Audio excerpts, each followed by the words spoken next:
comme un sport de combat auront été servis. Un exemple parmi d'autres à propos des migrants qu'on évoquait à l'instant, cette escarmouche entre Alain Juppé et Nicolas Sarkozy. Il faut dénoncer les accords du Touquet qui nous obligent à garder chez nous des personnes dont la Grande-Bretagne ne veut pas chez elle.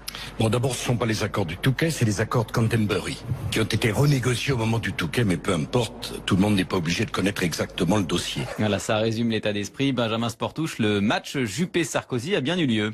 Oui, comme prévu, les deux hommes se sont affrontés sur l'alliance avec le centre, mais chacun est resté sur sa position. Nicolas Sarkozy agitant le chiffon rouge, François Bayrou et Alain Juppé plaidant lui pour un rassemblement sans compromission. Ce qui est marquant, c'est que sur ce point, Nicolas Sarkozy s'est retrouvé isolé. Aucun des autres candidats ne l'a suivi dans son offensive contre le président du MoDem. Et globalement, l'ancien chef de l'État a été la cible de tous ses concurrents dans une sorte de front anti-Sarkozy. Sur le Nini notamment, ni gauche ni Front National, il s'est retrouvé dans le viseur de Nathalie Kosciusko-Morizet, favorable au Front républicain. Mais pas que, il a aussi concentré les attaques sans surprise d'un Jean-François Copé, mais aussi de Bruno Le Maire. Au final, Nicolas Sarkozy n'a pas réussi à mettre en difficulté son principal rival Alain Juppé, le maire de Bordeaux qui a pris soin d'esquiver les coups, de rester au-dessus de la mêlée chaque fois qu'il le pouvait. Pas sûr que ce deuxième débat ait fait bouger les lignes, mais il reste encore un peu plus de 2 semaines avant le premier tour. Benjamin Sportouche, c'est Alain Juppé qui sortirait vainqueur de ce débat selon un tout premier sondage Elab pour BFM TV, 34% contre 24% pour Nicolas Sarkozy. François Fillon, assez haut, 15% des téléspectateurs l'ont jugé le plus convaincant. Certains étaient devant leur télé hier soir, non pas pour être convaincus, mais pour organiser la riposte. Ce sont ces militants socialistes réunis au siège parisien de la rue de Solferino, suivis pour RTL par Olivia Loret. Au début, l'ambiance est plutôt studieuse. La cinquantaine de militants du Parti Socialiste n'a Dieu que pour Twitter. Le hashtag prend garde, l'objectif, se rassembler pour démonter la droite. La pensée générale. On se fait chier, c'est vide. Plus le débat avance, plus les militants se débrident. Tout y passe. La cravate de François Fillon, le regard d'acteur de Bruno Le Maire, Nathalie Kosciusko-Morizet qui brille, Nicolas Sarkozy. Mais quel goujat ce mec, c'est pas possible. Chaque intervention est commentée et démontée comme les lapsus de Jean-François Copé. Qu'est-ce qu'il a dit? Il a dit qu'il voulait des ministres de gauche. Alors je pense qu'il n'en trouverait pas des ministres de gauche. Copé, je suis persuadé qu'il a un paquet de popcorn sous son pupitre. Et qu'il en prend à chaque fois que quelqu'un tape sur un autre. Même les militants les moins jeunes se sont mis sur Twitter pour critiquer le programme des candidats de la droite. Celui-ci a 72 ans. J'apprends cette technologie du 21e siècle. Les échecs s'afforment, dit Sarko. Offrons-lui un complément de formation. 46 retweets. Pas mal. À la fin du débat, Olivia Polski, secrétaire nationale du PS, dresse ce bilan. Je pense que c'est le meilleur moyen de remobiliser les électeurs de gauche, c'est qu'ils viennent écouter et qu'ils se rendent compte du désastre de ce qui va nous être proposé. En tout cas, les rires et la joie des militants PS présents rue de Solferino hier soir étaient à l'unisson. Voilà, reportage RTL d'Olivia Loret. Et à l'Alvagram à Paris où se tenait donc ce débat, Jérôme, une manifestation de policiers. Oui, ils sont venus. Ce soir de notre émission autour du deuxième débat des candidats à la primaire de la droite et du centre, débat qui est toujours en cours, mais on va déjà débriefer tout ce qui s'est dit depuis 20h30 avec nos 4 invités. Tout d'abord Véronique Kreistout, bonsoir, merci d'être avec nous, directrice générale de Dentsu Consulting. Vous êtes spécialiste en fait des réseaux sociaux et on va voir avec vous l'impact de ce débat sur les réseaux sociaux. Jean-Daniel Lévy, bonsoir. Bonsoir. Merci d'être là également, directeur du département politique et opinion de Harris Interactive. Olivier Biscay, journaliste, bonsoir. Auteur notamment de Ennemis de 30 ans sur les relations entre Alain Juppé et Nicolas Sarkozy, un livre publié aux éditions du Moment. Et puis notre chroniqueur Jean-Louis Gombaud. Bonsoir Jean-Louis, merci d'être là avec nous. Alors le premier débat n'avait pas vraiment fait bouger les lignes entre les différents candidats de la primaire. Jean-Daniel, non, vous n'avez pas l'air tout à fait d'accord. En tout cas, celui-ci, il apparaît beaucoup plus punchy, à l'image de la campagne qui s'est quand même durcie depuis le premier débat. Oui, François Fillon avait quand même tiré un tout petit peu son épingle du jeu du dernier débat. Il y avait eu la révélation Jean-Frédéric Poisson qui est apparu comme étant une personnalité peu connue de la part des Français, qui avait été identifiée et donc n'avait pas tiré un bénéfice électoral en tant que tel.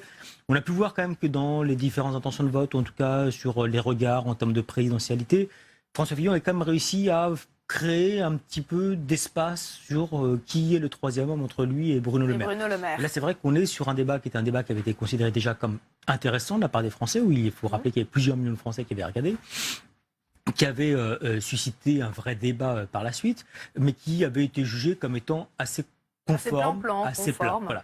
Là, effectivement, on a changé complètement de registre, déjà avec des acteurs qui ne sont pas entrés de la même manière dans le débat. Ils étaient plus posés, moins tendus. On a vu des personnes qui riaient, on a vu des lapsus qui ont même été des lapsus qui ont été assumés de la part de différents candidats, dont Jean-François Copé, qui a appelé à faire en sorte qu'il y ait plus de ministres de gauche. Je crois que ce soit pas exactement sa ligne politique, en tout cas celle qu'il défend en tant que telle.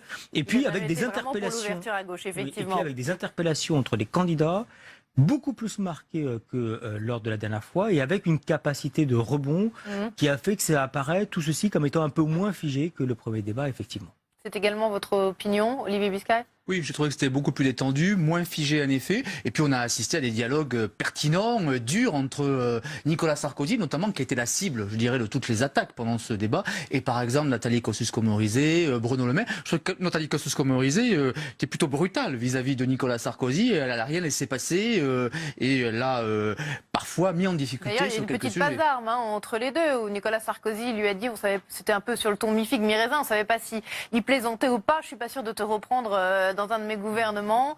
Pas certain qu'il plaisantait. C'est un peu ambigu, il a laissé planer le doute. Jean-Louis, qu'est-ce que vous avez pensé de ce débat? Alors, d'abord, le premier débat, avait pas fait bouger beaucoup les lignes, malgré tout. Puisque François Fillon s'est retrouvé à la 3e position, ce qu'il était avant le débat. Donc, et ce débat-là ne fera peut-être pas beaucoup bouger les lignes non plus. Mais qu'est-ce qui fait qu'il a été plus intéressant que le premier? Ça tient, je crois, au fait du sujet traité. Parce qu'en réalité, dans le premier débat, il était beaucoup question de l'économie, avec beaucoup de chiffres, auxquels les gens, qu'est-ce qu'est la différence entre 100 milliards d'euros d'économie ou 80 milliards d'euros, si ce n'est que dans un cas, il y en a plus quelques... Oui, ça ne veut pas dire grand-chose. Donc on était beaucoup plus dans l'abstrait. Quand on rentre sur les questions qui ont été évoquées ici, même celles qui ont été qualifiées de politiciennes par un certain nombre d'intervenants, par exemple les problèmes de François Bayrou, le problème d'alliance avec le Front National, on est rentré sur des questions très concrètes. Quand on rentre sur comment on traite la question des migrants, les questions scolaires, les questions de sécurité, les gens sont confrontés parce qu'ils les voient bien à Stalingrad, ils voient bien les problèmes de leurs gosses à l'école. Donc en fin de compte, c'était plus concret et donc beaucoup plus intéressant.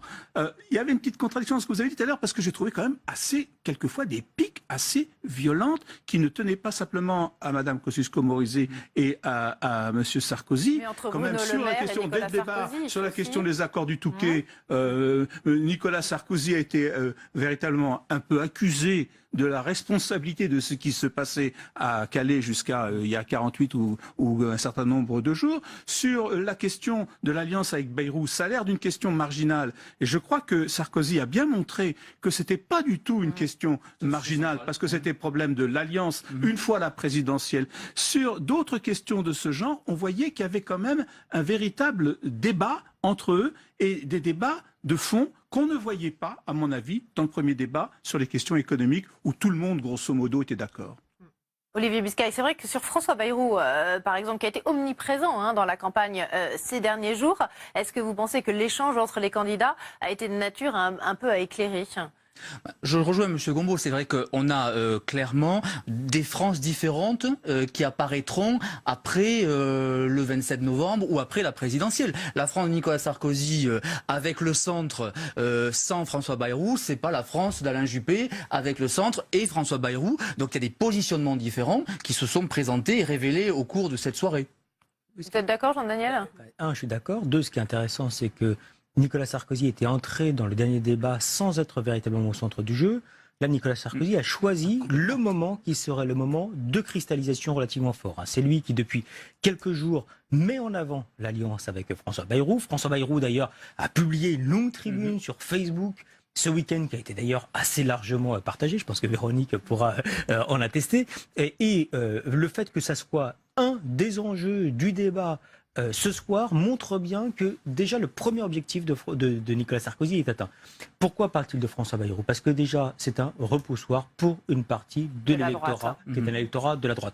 Si on prend la dernière enquête que nous avons réalisée, la cote de confiance de François Bayrou lorsqu'on interroge des sympathisants républicains n'est que de 25%, c'est-à-dire moins que celle qui est exprimée de la part de cette même frange de l'électorat à l'égard de Marine Le Pen. Donc il y a un regard qui amène à dire on ne veut pas de François Bayrou, non pas que aujourd'hui Nicolas Sarkozy souhaite faire changer d'avis des électeurs d'Alain Juppé, ça n'est pas le cas, mais il souhaite faire en sorte qu'il puisse y avoir des électeurs qui apprécient Nicolas Sarkozy, qui n'ont pas l'intention d'aller voter, qui se disent si le risque c'est de retrouver avec une droite qui est une droite entre guillemets molle au pouvoir en 2017, on préfère voter en faveur de Nicolas Sarkozy. C'est l'objectif, à mon avis, qui est recherché de la part de l'ancien président de la République. Jean-Louis.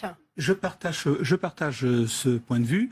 En fin de compte, lorsqu'ils mettent en avant la question de Bayrou, ils disent à Juppé, tu ne pourras pas gouverner. Tu ne pourras pas gouverner parce qu'en fin de compte, tu t'allies avec des gens qui sont contre nous, de manière démocratique, bien sûr. Donc, en fin de compte, cette question, moi, personnellement, ces derniers jours, elle me paraissait tout à fait marginale. Et effectivement, je suis apparu à travers ce débat. C'était quelle sorte d'alliance au lendemain.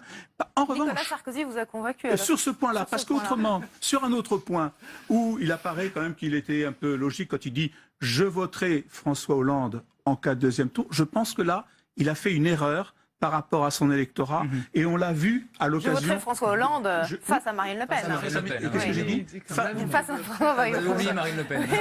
Je voterai donc François Hollande face à Marine bien Le Pen. certain. Et on voyait bien à travers le débat, je pense que par rapport à son électorat, je ne parle pas des questions morales, etc., il a fait là peut-être un faux pas parce qu'il voulait changer de pied, si je puis dire. Il a fait un faux pas parce qu'il voulait changer de pied par rapport à la réputation qu'il avait, mais ce changement de pied me semble être, par rapport à son électorat, une erreur. Il n'a pas assumé ce soir. Non, il n'a pas assumé.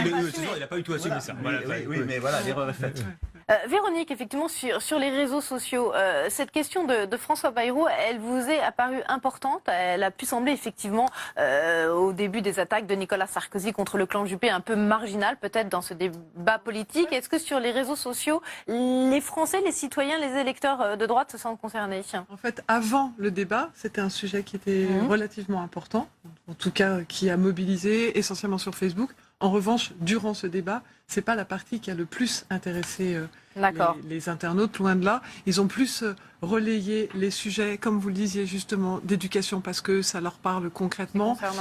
Et quand on regarde la visibilité des différents messages pendant l'émission, en fait, on voit que les trois sujets qui sont arrivés en premier, c'est l'immigration, le terrorisme et l'éducation. Et finalement, les sujets de politique politicienne ont été moins commentés qu'ils ne l'ont été avant le débat lui-même. Voilà. Même si sur l'éducation, le sujet a été traité très rapidement, quand même, parce que c'est la fin du débat, quand même. Ça a duré quelques minutes. Mais au début de l'émission, ils en ont parlé, et du coup, ça a été relayé. C'est-à-dire sur les réseaux, on a souvent un petit effet de décalage, et ils l'ont relayé un petit moment, en fait. Sans doute peut-être trop rapidement sur l'éducation, alors que beaucoup de candidats de droite veulent en faire un thème assez fort de campagne, Jean-Louis. Sur l'éducation, ça a été effectivement bref. D'ailleurs, ça continuait 5 minutes après notre prise de micro. Mais alors, le grand trou, c'est l'Europe. C'est l'Europe qui devait être un des thèmes majeurs. Oui. C'est le premier dossier qu'aura à traiter notre futur président de la République, puisque la question du Brexit sera négociée à partir du mois de mars. Et on ne sait toujours pas ce que pensent ces 7 personnes sur cette question absolument fondamentale. Et il apparaît, je pense, que ce deuxième débat est le plus important des 3. Parce qu'en réalité, si, on verra demain les sondages, les réactions, etc., si l'un des 7 ne s'est pas véritablement détaché et que Juppé continue, en gros, avec cette inertie qui le caractérise face aux coups qu'il reçoit, je ne vois pas comment le 3e débat pourrait départager le deuxième et le 3e, ou le premier par rapport au second. Mais cela dit, entre le 2e et le 3e débat, il peut se passer évidemment des choses qui peuvent faire évoluer la situation. Inertie, c'est le mot qui, selon vous, caractérise je suis frappé. Alain Juppé, il est là, il gère son affaire. Oui, favori des sondages, il n'a pas changé de stratégie lors de ce second débat, selon vous? De toute façon, en fait, son intérêt, c'est de ne pas créer de coins sur lesquels il peut être potentiellement ennuyé. Donc, en fait, on voit bien qu'il n'ouvre pas d'espace, qu'il ne crée pas de tensions ou de points sur lesquels il peut y avoir des aspérités à l'égard de son programme qui seraient de nature à pouvoir le mettre en difficulté. D'ailleurs, on a bien vu lorsqu'il a été question de François Bayrou, il a répondu une fois. Il a répondu une deuxième fois et tout de suite il a dit je ne refuse de répondre à tout type de questions par la suite, et même lorsqu'il a été relancé par Jean-Frédéric Poisson, il a quasiment refusé de répondre en tant que tel à la question en disant qu'il avait déjà répondu en tant que tel. Il est dans une situation qui est une situation confortable, il sait qu'aujourd'hui il bénéficie déjà d'une image qui est une image assez bonne, qui préexistait d'ailleurs à sa montée dans les sondages, parce qu'en fait, les sondages ne sont que le révélateur d'une situation qui est une situation d'opinion intérieure. Plus d'ailleurs qu'ancien ministre des Affaires étrangères, que ancien Premier ministre en tant que tel, et autour de l'idée d'une personne qui apparaît comme étant relativement rassembleur et d'une image contrastée, notamment par rapport à Nicolas Sarkozy. Donc quand on interroge les Français, on voit bien qu'il n'y a pas d'engouement à l'égard aujourd'hui d'Alain Juppé, il n'y a pas une capacité à pouvoir qualifier en tant que tel son programme, et même son programme à caractère économique en tant que tel, mais une satisfaction, qui est une satisfaction d'ailleurs plus forte de la part d'électeurs de gauche, du centre, que d'électeurs de la droite traditionnelle. Et ce qui est frappant chez Juppé, c'est qu'il a carrément une stratégie présidentielle. C'est-à-dire qu'il n'est pas dans la conquête de la primaire comme peuvent l'être les autres. D'ailleurs, c'est le seul à avoir dit le président de tous les Français. Alors que les autres disent on applique le programme de la droite, on programme le programme de la droite. Parce que pour eux, le vrai problème, c'est de gagner la primaire, alors que lui part de l'idée que maintenant il est déjà un coup d'avance. Olivier Biscal, vous vouliez intervenir justement sur Alain Juppé. Oui, moi j'ai trouvé Alain Juppé assez mal à l'aise sur la question des centristes finalement, et de François Bayrou, parce que finalement, vous avez raison, il ne s'est pas étendu sur le sujet, et il sait très bien que comme Bayrou est repoussoir dans l'électorat de droite, il n'en a pas fait trop quand même. Il est resté très en retrait et a répondu sobrement aux questions. Oui, et il a insisté, je n'ai rien promis à François Bayrou, il ne m'a rien demandé. Oui, c'est important de clarifier la situation, parce qu'il a été attaqué toute la semaine par les sarkozystes sur le deal qu'il pourrait y avoir entre les deux hommes. Et il a voulu montrer à l'électorat ce soir que ce n'était pas le cas. Et c'est pour ça d'ailleurs qu'il est revenu sur Valérie Pécresse, sur une femme à Matignon, voilà, ouvrant les possibilités. Oui, alors qu'on attend également le ralliement de Xavier Bertrand, qui l'a repoussé de quelques jours. Selon vous, Jean-Daniel, il pourrait rejoindre quel camp, Xavier Bertrand? J'en ai aucune idée. Aucune idée. J'ai une petite idée, mais enfin, en tout cas, je ne risquerai pas ici un pronostic. On sait que Xavier Bertrand est aujourd'hui une des figures emblématiques de la victoire de la droite, en tout cas dans une certaine mesure la victoire de la droite aux dernières élections régionales, qu'il ne joue pas le coup de la présidentielle de 2017 comme il avait pu l'imaginer, mais peut-être qu'il pense d'ores et déjà à 2022, je ne suis pas dans la tête de Xavier Bertrand, mais on peut se rappeler que une des personnalités qui était l'emblème de la victoire de la gauche en 2004, c'était Ségolène Royal, et qu'elle a pu en bénéficier en 2006 au cours du débat de la primaire, et candidate en 2007 à l'élection présidentielle. Donc il y a peut-être une stratégie de la part de Xavier Bertrand de ne pas trop se positionner, ou en tout cas de personnalité qui apparaît comme étant l'image emblématique de la victoire d'un camp politique à un moment donné. Oui. Simplement, si Xavier Bertrand prend position pour Alain Juppé, là, pour Nicolas Sarkozy, je crois que c'est un coup extrêmement important. Valérie Pécresse qui le lâche, quoique elle était plutôt du côté de Fillon, mais enfin quand même un de ses anciens ministres, quand même assez une de ses anciennes ministres emblématiques. Xavier Bertrand également un de ses anciens ministres assez emblématique. Là, ça serait pour Nicolas Sarkozy quelque chose d'assez grave. Même si quasiment tout oppose aujourd'hui Xavier Bertrand et Nicolas Sarkozy. D'ailleurs, Gérald Darmanin a tenté ces dernières semaines de les rapprocher tous les deux. Il n'y parvient pas. Et ça sera assez logique que Xavier Bertrand, au regard du programme que porte Alain Juppé, rejoigne l'ancien Premier ministre. Enfin bon, ça serait pas non plus étonnant, quoi. Sur la troisième place, qui est toujours disputée, qui sort gagnant de ce deuxième débat selon vous? François Fillon, est-ce qu'il consolide la troisième place? Fillon sans conteste, Véronique? En tout cas, sur ce qu'on a pu voir sur les réseaux, c'est clairement Fillon. Pour plein de raisons. Lesquelles, par exemple? Déjà, la première, si on regarde la part de voix, qui n'est pas un sondage qui n'est pas représentatif des intentions non plus, qui n'est pas prédictif, mais qui vous donne quand même une réalité de l'intérêt. En part de voix, clairement, sur les 7 candidats, Fillon arrive en deuxième position, parce que si vous regardez, c'est Nicolas Sarkozy en vert qui arrive en premier, suivi de François Fillon derrière avec 30 000 messages, 44 000 pour Nicolas Sarkozy. Juppé arrive en troisième et le maire arrive loin derrière. Et d'ailleurs, globalement, dans tout ce qu'on a pu constater en lisant sur les réseaux, le maire est le grand perdant de ce débat. Il n'était pas là, il s'est trompé. n'était pas là, il s'est trompé sur un certain nombre de sujets. Il est devenu presque. Il avait déjà raté le premier et là. Oui, il s'est dit qu'une cravate, voilà. Il s'est dit qu'il préparait moins, ça sortait moins. Mais là où je dis qu'il a nettement gagné Fillon, c'est que si on regarde après ce qu'on va appeler les battles de supporters, c'est-à-dire finalement. Une partie du bruit vient-il de vos supporters ou est-ce que ce sont finalement des relais? C'est intéressant de voir que là, c'est les supporters de Nicolas Sarkozy qui se sont le plus exprimés parmi les supporters, suivis de ceux de Bruno Le Maire. Donc c'est pas parce que vous avez une équipe dynamique et efficace qui fait du bruit que pour autant ça vous donne de la visibilité et ça convainc forcément les autres. Suivi ensuite de Alain Juppé avec près de 22% de part de voix et enfin François Fillon. Donc en fait on voit qu'on a beaucoup parlé de lui.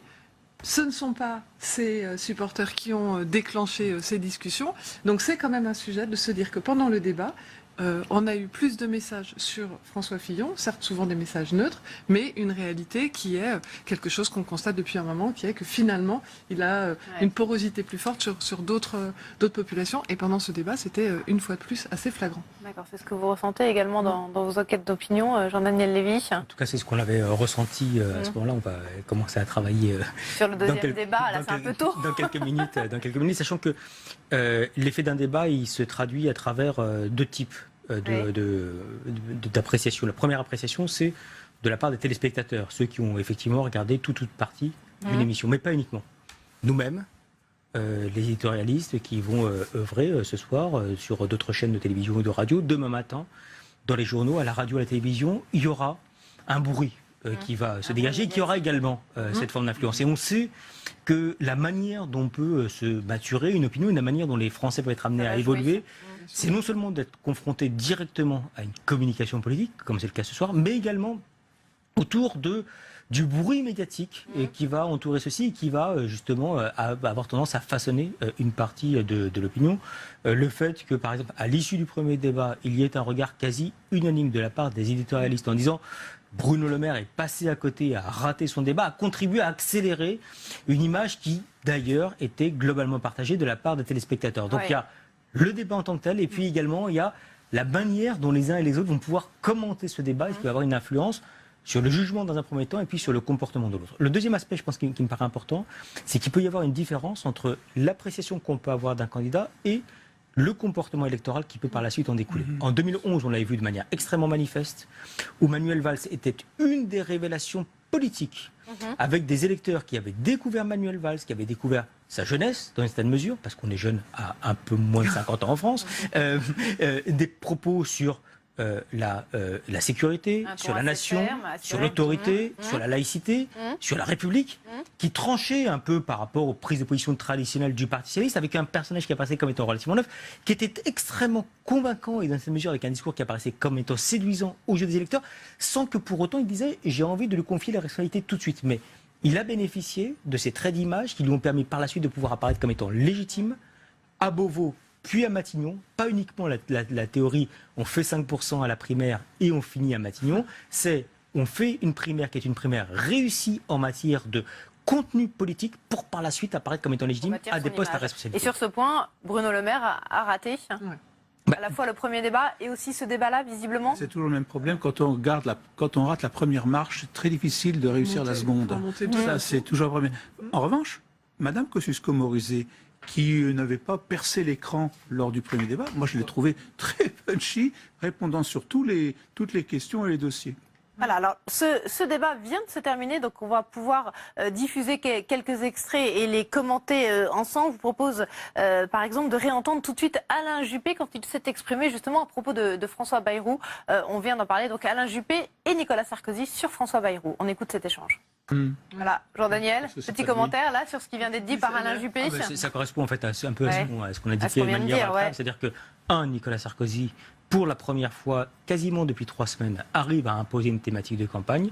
2, ça n'est pas n'importe quelle thématique de campagne, c'est une thématique de campagne qui cherche à disqualifier dans une certaine mesure Alain Juppé, autour d'une prise de position qui est forte de la part de Nicolas Sarkozy, qui veut dire si je suis président de la République, vous aurez vraiment un président de droite aux responsabilités, non pas qu'il souhaite s'adresser à l'ensemble de l'électorat, ça n'est pas l'objectif de Nicolas Sarkozy, on peut penser, mais que le premier objectif de la part de l'ancien président de la République, c'est de faire en sorte qu'il y ait la mobilisation maximale de la part des sympathisants républicains. Et d'ailleurs, quand on voit bien dans les intentions de vote aujourd'hui, c'est là où il pêche le plus et c'est là où il a la plus grande difficulté. Un potentiel qui existe, mais en même temps un électorat qui ne se déplace pas de manière suffisamment importante en termes de nombre pour pouvoir lui assurer une bonne place au premier tour et la victoire dans le cas du deuxième tour.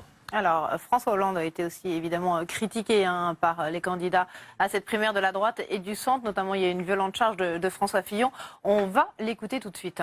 Et je l'ai dit tout. La question, c'était de savoir, en cas de duel au deuxième tour de la présidentielle entre Marine Le Pen et François Hollande, pour qui vous voteriez? François Fillon a choisi de ne pas choisir.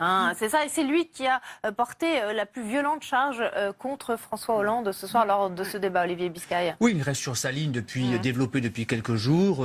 Pas de compromission, exemplarité, honnêteté. Puis imaginez que ce soir, ils disent à son électorat, écoutez, entre les deux, je préfère choisir François Hollande. C'est le château de cartes qui s'effondre parce qu'il a quand même fondé toute sa campagne autour de l'inverse, du contraire. Donc il a plutôt intérêt de tenir sa ligne ce soir, c'est ce qu'il a fait face à François Hollande. On se rend pas compte, est-ce qu'on se rend compte de ce que M. Hollande est considéré comme le loser total garanti? C'est-à-dire, en fait, dans le débat, en fait, contre sa réponse, c'est Hollande n'existe plus. C'est ça. Et ça, je veux dire, on n'a jamais entendu dans un débat politique. Et pas seulement à droite, Jean-Louis. Non, mais c'est parce que dans l'opinion c'est comme ça.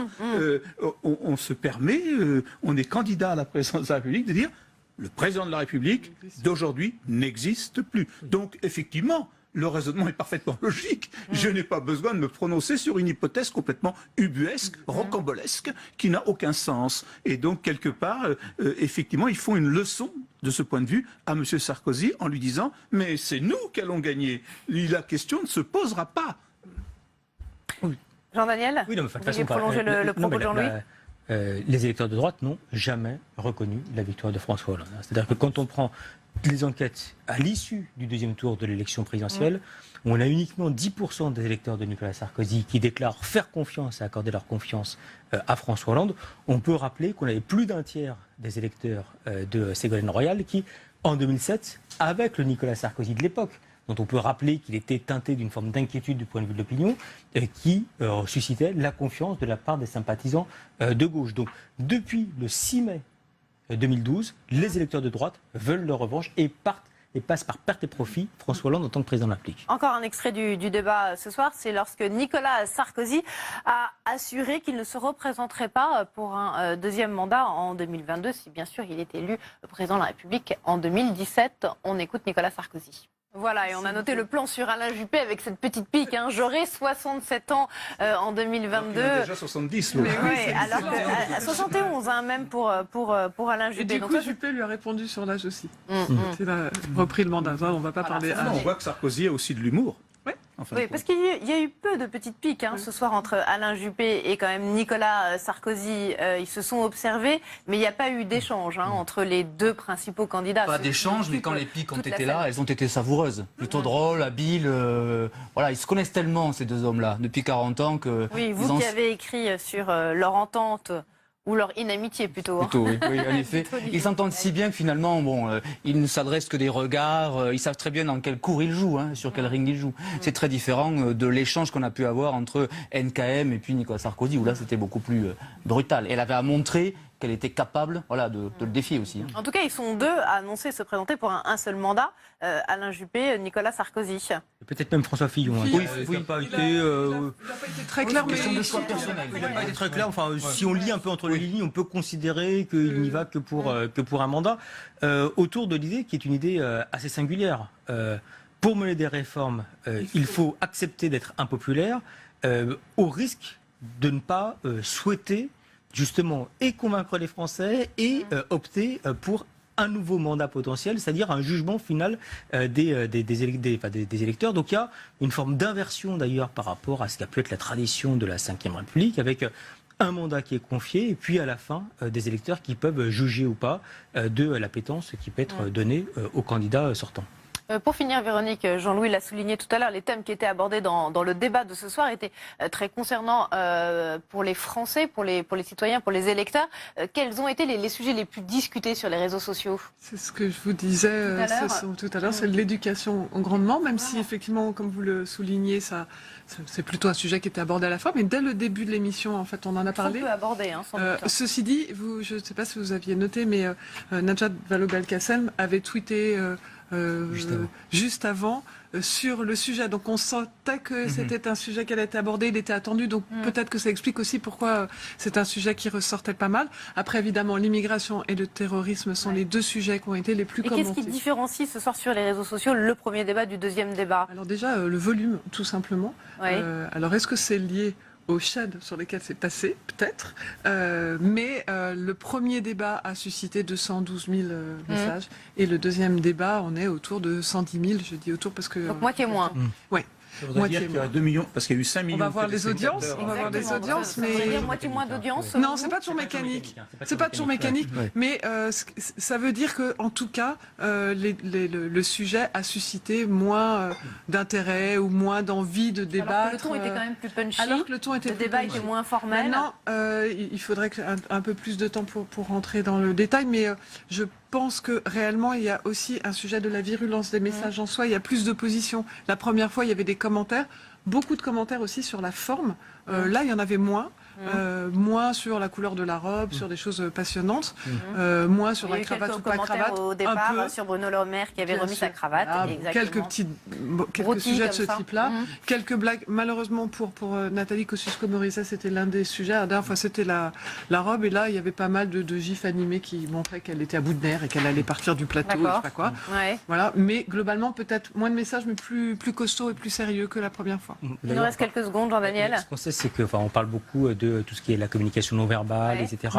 Là, en fait, sur Twitter, sur les réseaux sociaux, mais même d'une manière générale, lorsque nous, on interroge les Français, ils ne vont pas uniquement juger le fond, d'ailleurs, sur ces aspects, ils ont du mal, mais également la posture en tant que telle a un rôle important. François Fillon, au premier débat, a vraiment gagné la bataille de la forme. Merci à tous les quatre d'être venus sur ce plateau ce soir pour le débrief de ce second débat de la primaire de la droite et du centre. Le troisième et dernier débat avant le premier tour, ce sera le 17 novembre. Merci à tous de nous avoir suivis. Avec sa forme, dit Sarko, offrons-lui un complément de formation. 46 retweets. Pas mal. À la fin du débat, Olivia Polski, secrétaire nationale du PS, dresse ce bilan. Je pense que c'est le meilleur moyen de remobiliser les électeurs de gauche, c'est qu'ils viennent écouter et qu'ils se rendent compte du désastre de ce qui va nous être proposé. En tout cas, les rires et la joie des militants PS présents rue de Solferino hier soir étaient à l'unisson. Voilà, reportage RTL d'Olivia Leray. Et à l'Alvagram à Paris, où se tenait donc ce débat, Jérôme, une manifestation de policiers. Oui, ils sont venus. Ce soir de notre émission, autour du deuxième débat des candidats à la primaire de la droite et du centre, débat qui est toujours en cours, mais on va déjà débriefer tout ce qui s'est dit depuis 20h30 avec nos quatre invités. Tout d'abord Véronique Kreistout, bonsoir, merci d'être avec nous. Au siège parisien de la rue de Solferino, suivi pour RTL par Olivia Leray. Au début, l'ambiance est plutôt studieuse. La cinquantaine de militants du Parti socialiste n'a Dieu que pour Twitter. Le hashtag prend garde, l'objectif, se rassembler pour démonter la droite. La pensée générale. On se fait chier, c'est vide. Plus le débat avance, plus les militants se débrident. Tout y passe. La cravate de François Fillon, le regard d'acteur de Bruno Le Maire, Nathalie Kosciusko-Morizet qui brille, Nicolas Sarkozy. Mais quel goujat ce mec, c'est pas possible. Chaque intervention est commentée et démontée comme les lapsus de Jean-François Copé. Qu'est-ce qu'il a dit? Il a dit qu'il voulait des ministres de gauche. Alors je pense qu'il n'en trouverait pas des ministres de gauche. Copé, je suis persuadé qu'il a un paquet de popcorn sous son pupitre. Et qu'il en prend à chaque fois que quelqu'un tape sur un autre. Même les militants les moins jeunes se sont mis sur Twitter pour critiquer le programme des candidats de la droite. Celui-ci a 72 ans. Qui apprend cette technologie du 21e siècle. Front anti-Sarkozy, sur le ni notamment, ni gauche ni Front National, il s'est retrouvé dans le viseur de Nathalie Kosciusko-Morizet, favorable au Front républicain, mais pas que, il a aussi concentré les attaques sans surprise d'un Jean-François Copé, mais aussi de Bruno Le Maire. Au final, Nicolas Sarkozy n'a pas réussi à mettre en difficulté son principal rival Alain Juppé, le maire de Bordeaux qui a pris soin d'esquiver les coups, de rester au-dessus de la mêlée chaque fois qu'il le pouvait. Pas sûr que ce deuxième débat ait fait bouger les lignes, mais il reste encore un peu plus de 2 semaines avant le premier tour. Benjamin Sportouche, c'est Alain Juppé qui sortirait vainqueur de ce débat selon un tout premier sondage ELAB pour BFM TV, 34% contre 24% pour Nicolas Sarkozy. François Fillon assez haut, 15% des téléspectateurs l'ont jugé le plus convaincant. Certains étaient devant leur télé hier soir, non pas pour être convaincus, mais pour organiser la riposte. Ce sont ces militants socialistes réunis. Nous, directrice générale de Dentsu Consulting, vous êtes spécialiste en fait des réseaux sociaux et on va voir avec vous l'impact de ce débat sur les réseaux sociaux. Jean-Daniel Lévy, bonsoir. Bonsoir. Merci d'être là également, directeur du département politique et opinion de Harris Interactive. Olivier Biscay, journaliste, bonsoir. Auteur notamment de Ennemis de 30 ans sur les relations entre Alain Juppé et Nicolas Sarkozy, un livre publié aux éditions du Moment. Et puis notre chroniqueur Jean-Louis Gombault. Bonsoir Jean-Louis, merci d'être là avec nous. Alors le premier débat n'avait pas vraiment fait bouger les lignes entre les différents candidats de la primaire. Jean-Daniel, non, vous n'avez pas l'air tout à fait d'accord. En tout cas, celui-ci, il apparaît beaucoup plus punchy, à l'image de la campagne qui s'est quand même durcie depuis le premier débat. Oui, François Fillon avait quand même tiré un tout petit peu son épingle du jeu du dernier débat. C'était...